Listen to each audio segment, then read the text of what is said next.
नमस्कार। सर्वे भवन्तु सुखिनः, सर्वे सन्तु निरामयाः, सर्वे भद्राणि पश्यन्तु, मा कश्चित् दुःखभाग् भवेत्। लोकाः समस्ताः सुखिनः भवन्तु। प्रिय विद्यार्थियों, आज हम लोग फिर से अपने किरातार्जुनीयम महाकाव्य के अध्ययन को आगे बढ़ाएंगे। महाकवि भारवी के अद्वितीय महाकाव्य किरातार्जुनीयम के प्रथम सर्ग के 28 श्लोक हम लोग पढ़ चुके थे। आज हम लोग 29वें श्लोक का अध्ययन करेंगे। आप लोग ग्रंथ खोल लीजिए। प्रथम सर्ग का के 29वें श्लोक पर ध्यान लगाइए।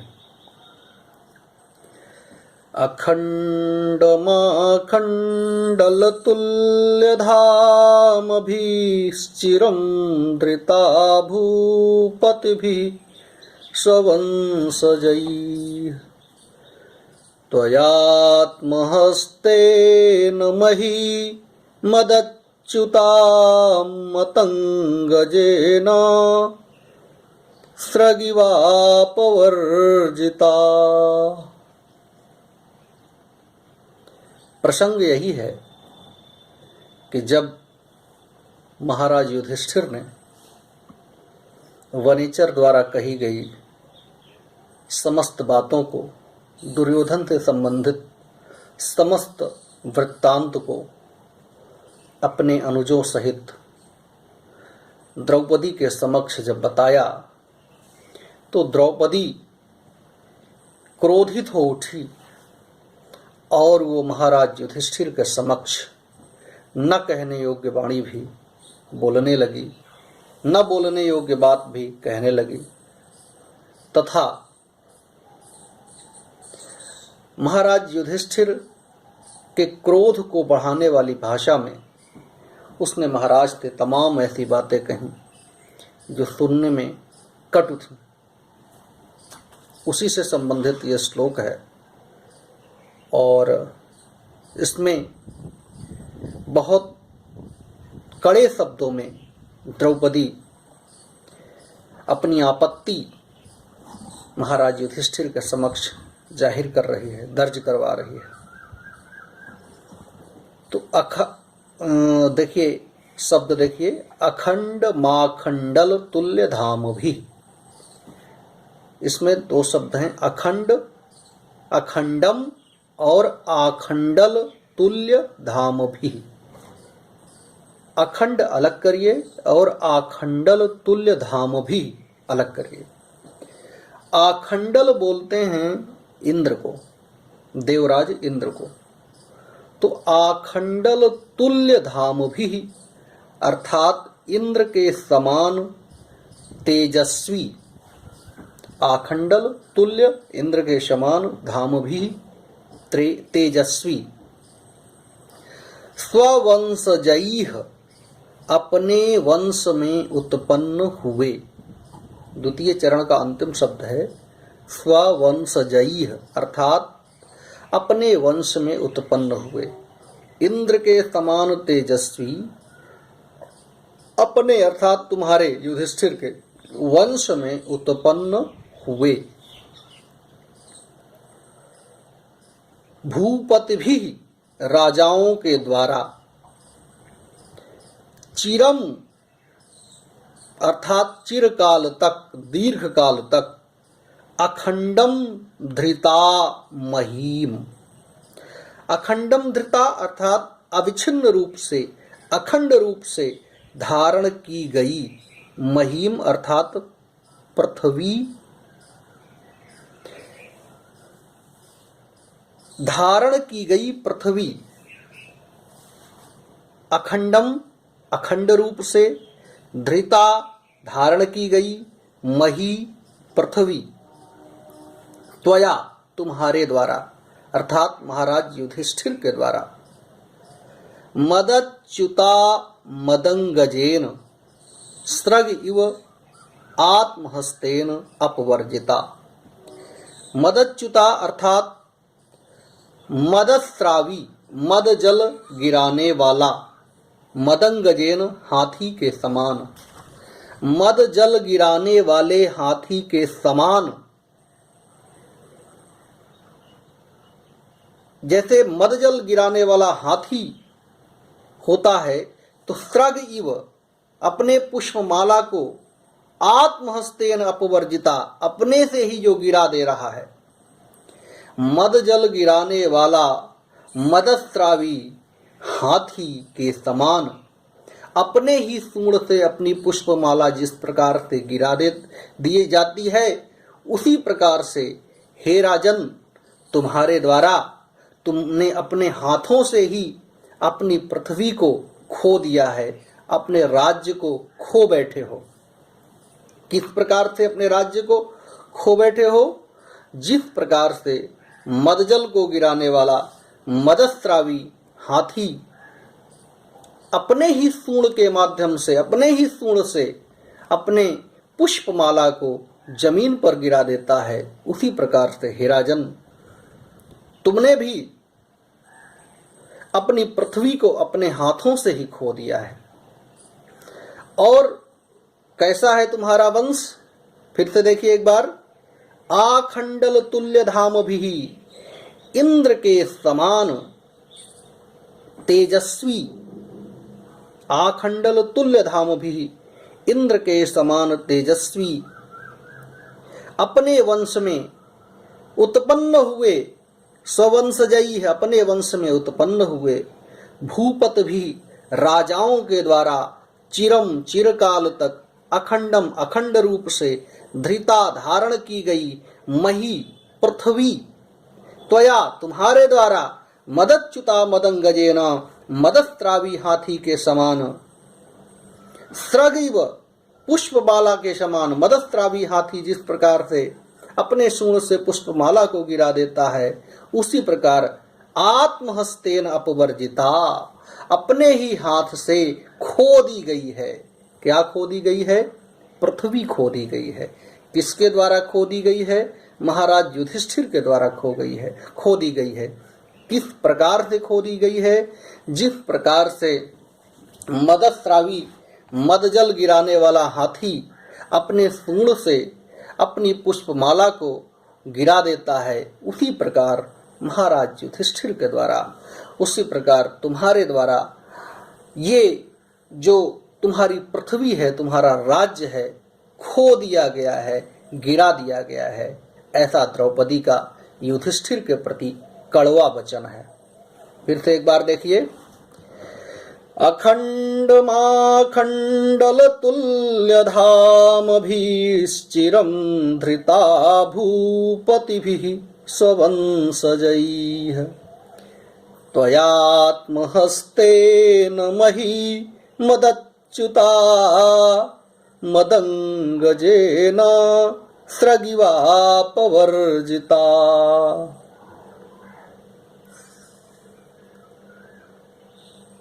आखंडल तुल्य धाम भी, प्रथम चरण में देखिए, आखंडल तुल्य धाम भी अर्थात इंद्र के समान तेजस्वी, स्ववंशजयी है भूपति भी, अपने वंश में उत्पन्न हुए राजाओं के द्वारा चिरम चिरकाल तक अखंडम धृता मही, अखंड रूप से, अविच्छिन्न रूप से धृता धारण की गई मही पृथ्वी, त्वया तुम्हारे द्वारा, मदच्युता मदंगजेन, मदस्त्रावी हाथी के द्वारा, स्रगिव पुष्पमाला के समान, आत्महस्तेन अपवर्जिता, अपने ही हाथ से गिरा दी गई है। ठीक है। आत्महस्तेन युधिष्ठिर के पक्ष में अपने हाथ के द्वारा गिरा दी गई है, और हाथी के पक्ष में अपने सूंड के द्वारा गिरा दी गई है। हाथी अपने सूंड के द्वारा अपने स्रगिव, स्रग मने होता है पुष्पमाला, पुष्पमाला को अपने सूंड के द्वारा जिस प्रकार से गिरा देता है, उसी प्रकार से हे राजन, तुम्हारे द्वारा ये तुमने अपने ही हाथ से इस पृथ्वी को खो दिया है, गिरा दिया है। अगला श्लोक देखिए। 30वां श्लोक है। व्रजन्ति ते मूढ़धियः पराभवम् भवन्ति मायाविषु येन मायिनः प्रविश्य हि घ्नन्ति तथास्तथा विधान् असंवृतांगान् निशिता इवेशवः। फिर से एक बार देखिए। व्रजन्ति ते मूढ़धियः पराभवम् भवन्ति मायाविषु येन मायिनः प्रविश्य हि घ्नन्ति शठास्तथा विधान् असंवृतांगान् निशिता इवेशवः। द्रौपदी के द्वारा जो कड़वे वचन महाराज युधिष्ठिर के प्रति कहे जा रहे हैं वो अभी रुकने का नाम नहीं ले रहे हैं। एक से बढ़कर एक व्यंग बाण वो छोड़ रही है। द्रौपदी, द्रुपदात्मजा द्रौपदी, युधिष्ठिर के क्रोध को बढ़ाने वाले व्यंग बाण, व्यंग्य प्रधान वचनों से उन्हें कष्ट पहुंचा रही है कि किसी तरीके से ये क्रोध में आ जाएं और दुर्योधन के प्रति बदला लेने के भाव से भर जाएं, उठ खड़े हों, निर्णय ले लें, प्रतिज्ञा कर लें युद्ध आरंभ करने के लिए। तो उसी बात को आगे बढ़ाते हुए द्रौपदी कह रही है कि व्रजन्ति ते मूढ़धियः पराभवम् भवन्ति मायाविषु येन मायिनः। द्वितीय चरण में देखिए, ये माने जो, मायावीषु, मायिनः, मायावीषु अर्थात मायावी लोगों के साथ, मायावी लोगों के साथ, मायावीषु मतलब मायावी लोगों के साथ, मायावी न भवन्ति, मायावी नहीं होते हैं, जो मायावी लोगों के साथ मायावी नहीं होते हैं। प्रथम चरण देखिए, ते माने वे, मूढ़धिया माने मूर्ख, वे मूर्ख पराभवम व्रजन्ति, पराभव को प्राप्त करते हैं। वे मूर्ख पराजय को प्राप्त करते हैं, पराभव को प्राप्त करते हैं। जो मायावी लोगों के साथ मायावियों जैसा व्यवहार नहीं करते हैं वे मूर्ख पराभव को प्राप्त करते हैं, पराजय को प्राप्त करते हैं। जो छल और दंभ प्रधान, कपट प्रधान व्यक्तित्व के साथ छल और कपट का व्यवहार नहीं करते हैं, ऐसे मूर्ख क्या होते हैं? पराजय को प्राप्त करते हैं। ऐसा द्रौपदी बोल रही है, महाराज युधिष्ठिर से कह रही है। क्या कह रही है?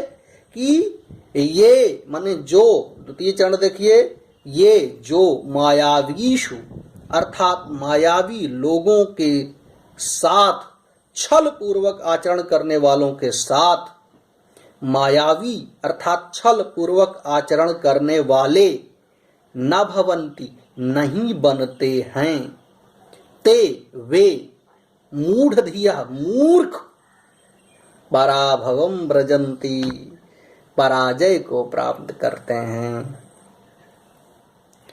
आगे देखिए क्यों, आगे क्या होता है अगर वो ऐसा करते हैं तो, अगर वो मायावी के प्रति मायावी नहीं होते हैं तो आगे क्या घटना घटित होती है, इसको आप तीसरे और चौथे चरण में देखिए क्या कहा गया है कि शठाह, द्वितीय चरण का अंतिम शब्द देखिए, शठाह मतलब वो शठ लोग, वो धूर्त लोग, असंवृतांगान, चतुर्थ चरण में देखिए, असंवृतांगान, न धन नहीं, इसमें उसका विधान का नकार हटा दीजिए तो उसमें बचेगा असंवृतांगान, अर्थात असंवृतांगान मतलब बिना ढके हुए अंगों वाले, तथा विधान उन जैसे निश्चल लोगों को, तथा विधान उन जैसे निश्चल लोगों को,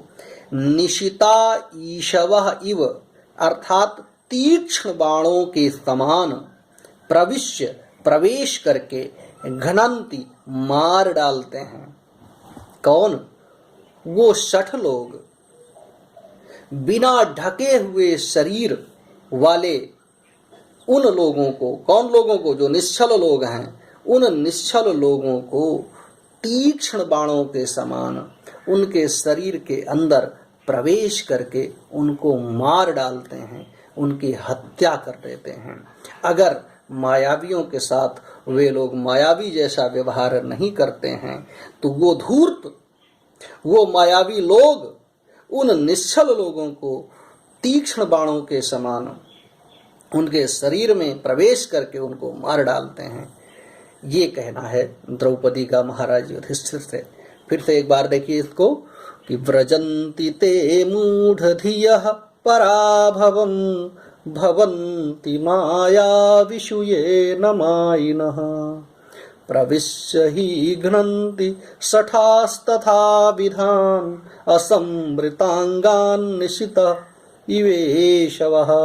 ये श्लोक बड़ा ही प्रसिद्ध है किरातार्जुनीयम का, और विशेष तौर से प्रथम 2 चरण, इस श्लोक का प्रथम और द्वितीय जो चरण है, ये सूक्ति के रूप में परीक्षाओं में पूछा जाता है कि व्रजन्ति ते मूढ़धियः पराभवम् भवन्ति माया विषुयेन मायिनः। इसका क्या अर्थ है बताइए? ये कहाँ से लिया गया है बताइए? इसको कौन बोल रहा है बताइए? किसके प्रति ये वचन कहा जा रहा है बताइए? किसकी पंक्तियां हैं? ये सारी चीजें पूछी जा सकती हैं, इसलिए इसको जरा ध्यान से एक बार फिर से देखिए इसको कि व्रजन्ति ते मूढ़धियः पराभवं भवन्ति माया विषुयेन मायिनः प्रविश्य हि घ्नन्ति शठास्तथा विधान असंवृतांगान् निशिता इवेशवः। ये मने जो लोग मायावी लोगों के साथ अर्थात छल कपट करने वाले लोगों के साथ मायिना अर्थात मायावी न भवंती नहीं बनते हैं। मायावीषु मायिना, मायावी लोगों के साथ मायावी न भवंती नहीं बनते हैं।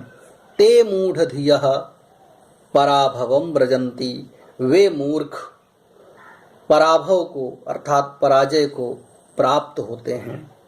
शठाः, क्योंकि वो शठ लोग, वो धूर्त लोग, कौन? जो मायावी लोग हैं। असंवृतांगान, बिना ढके हुए अंगों वाले, अर्थात शरीर भी नहीं ढका हुआ है, ऐसे अंगों वाले, बिना ढके हुए अंगों वाले तथा विधान उन निश्चल लोगों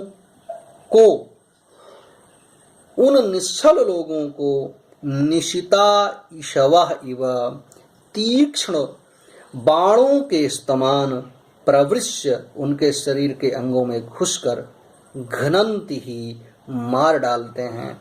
जैसे तीक्ष्ण बाण शरीर के अंदर प्रवेश करके व्यक्ति की हत्या कर देते हैं, उसी प्रकार से वो मायावी लोग निश्चल लोगों के शरीर में प्रवेश कर जाते हैं और उनकी हत्या कर देते हैं। अस्त्र शस्त्र से जिस तरीके से संभव हो सकता है उनको मार डालते हैं।